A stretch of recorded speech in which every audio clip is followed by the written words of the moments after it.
What's going on, YouTube? So just been thinking about this lately. Right now my fiance and I currently getting ready to we're under contract with a nice little fixer-upper, nice little equity builder, and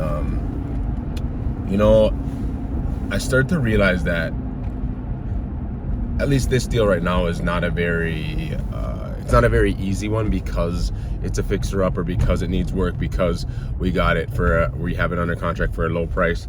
And speaking to my realtor Craig, he's bought a lot of these. He's a bunch of properties, but he's kind of explained to me that oftentimes you win on price, or you win on kind of the terms of the deal. And right now it's looking like we're winning on price because of what we got it at, but then you find some sticky stuff after, and it's like, oh shoot, so now we got to go back to them and renegotiate and try to get some money in, which makes it hard, because then it's a win-win for you and not a win-win for the seller.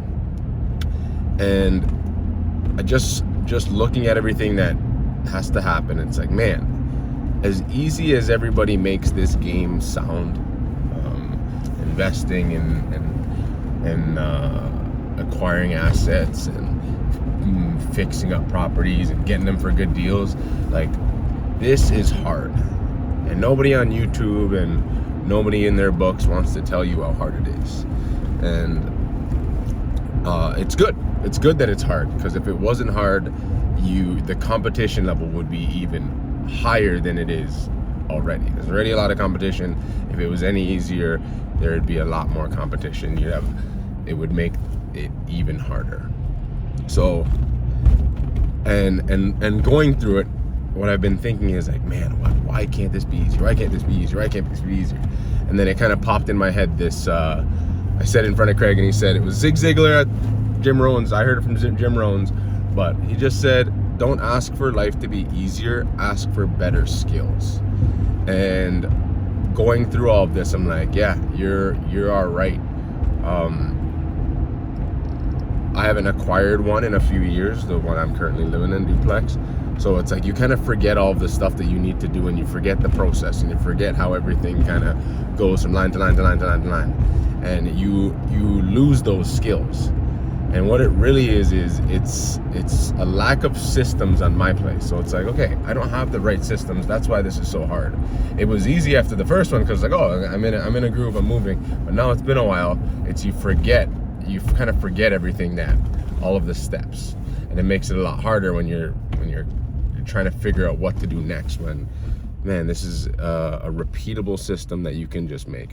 So creating those skills and making sure I have, like, I've kind of been just a little bit disorganized, where my numbers, like, even trying to find different contractors, they're in my phone, but I'm just like, why don't I have these all in a Google Doc? So instead of having to find Joe the plumber and what was his first name again, it's just like I just have a Google spreadsheet or Google Doc that just says plumber, Joe, Max, electrician, Steven, Bob, like, so that it makes just everything a lot more easier and more structured, which is what systems are made for, right?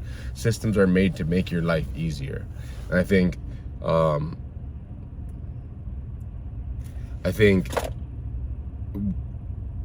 you, at least me, I'm trial by fire. Now that I'm in it, and now that I realize I need the systems, now it's like, okay, now I should make the systems. But the smartest people make the systems before they need them, so that when they do need them, everything is already set. So that's one thing. And I realized that stuff like this happen to people, and then they give up. It's like, if we lose this property because we can't get the terms right, a lot of people will give up because it's hard, right? And Gerald Peters says it, and he just says, you don't have to get it right, you just have to get it going. And it's just keep walking in the same direction, no matter how hard or difficult the task is, or you feel the task is, just keep walking in the direction. There are so many people out there willing to help you, and if you connect yourself and network with the right people, they make your job a lot easier. Again, Craig, friend, realtor, makes everything so much easier. I bother him 24/7, ask him a million questions because he's a wealth of knowledge, but makes my life so much easier. And it's just connecting yourself with those type of people. Even yesterday we had the inspection, and the inspector was there, paid money for him to be there to inspect the house, but he sat there and talked to us for 30 minutes. I learned a bunch from this dude. Just he wasn't like a normal inspector who was cookie cutter. This guy had done work in the field, has fixed up his own houses, has done lots. So he was very educated. So it was good. And the other part of this is that, you know, when you're in your toughest times, they feel like the worst, right? If you look back at all of the toughest times in your life that you thought you couldn't get through, or you thought like, holy shit, I wish this was just done. When you finally do pass through them, those are the stories you tell people, and when you tell those stories, you make it seem like it was easier, right? So when I went through my first property, it was just like this. I bought a shitty duplex that was on the market and fell out of contract, and then I got it under contract, and there was just a bunch of sticking points. There was stuff we had to go back to them for, stuff that we didn't know about that we were finding out about, like. But now that I look back at it, I look back at that property that I've lived in, I've fixed up, made a bunch of money from. It's like, and now I'm looking at even the price that I got it for, that when I was buying for, I was like, this is kind of cutting it close. Now I'm like, I can't buy a nice side-by-side duplex right now for the price I got that for. So it's like, when you look back at your hardships, those are kind of the moments in your life that kind of defined you. And if you look at it like that, Alex Hormozi talks about it as like the Rocky cutscene, and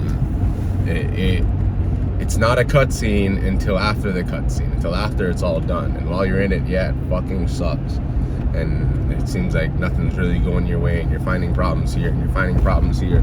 But the Rocky cutscene, you just keep pushing and telling yourself that you are in the Rocky cutscene. At this moment, this is my Rocky cutscene. This is my Rocky cutscene. This is what I'm doing. This is going to build a great story. Then you can kind of get through it. And another thing that for me, you know, I've done different stuff. But I'm still young. And I think confidence comes from doing something over and over and over again, right? So for me, I've watched enough people do it. I've seen enough people do it, and I've done it a time or two. But what I use to help me make myself more confident in these difficult situations is I borrow confidence, and I borrow the hardworking mentality from other people. So I'm a hard worker, but sometimes when you're in this situation and it's hard, you're like, man, I do not want to do this. But we have YouTube, we have podcasts, we have books to really hear other people's stories, hear stories from the people we look up to, and have them and borrow their confidence. They're telling you what they had to go through to get to where they are, and you look up to them. So it's like, how am I supposed to be anywhere close to where they are if I'm not willing to go through this pain? I'm not willing to walk through the fire to be like this person if I think I want to be them. So whenever I'm going through really hard things, I find people who are gonna yell at me and be like, yo, fucking buck up, bro. This is a part of it. If you wanted to be average, you wouldn't be on this friggin' journey. And I take that and I use that. And shit, maybe I need one of those videos a day. Do it. And do the thing that's gonna help you push through until you have your own confidence, your own level of stories that are behind you in your back pocket that you can pull from other people's. I think especially for young people, it's kind of a cheat code, you know. There's ample people on the internet, and honestly, almost anybody you follow or look up to. So have been through it, and they're all willing to tell their story, and they all have. And I think the moral of it is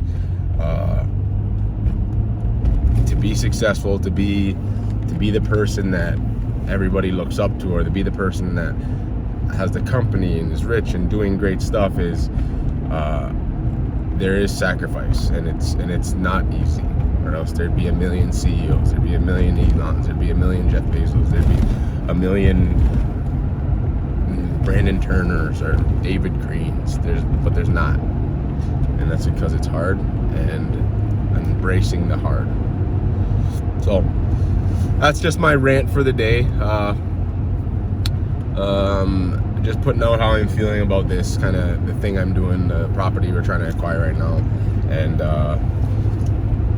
I know it's hard, but I know when in a few months, when I look back at everything that, whether we get it or not, when I look back, I'm gonna be like, I learned a lot from that situation, and either learned a lot or learned a lot and made a lot of money. So thank you for watching. If you got this far, say to like and subscribe. I'll take one of those if you got one to give. Yeah, have a great day.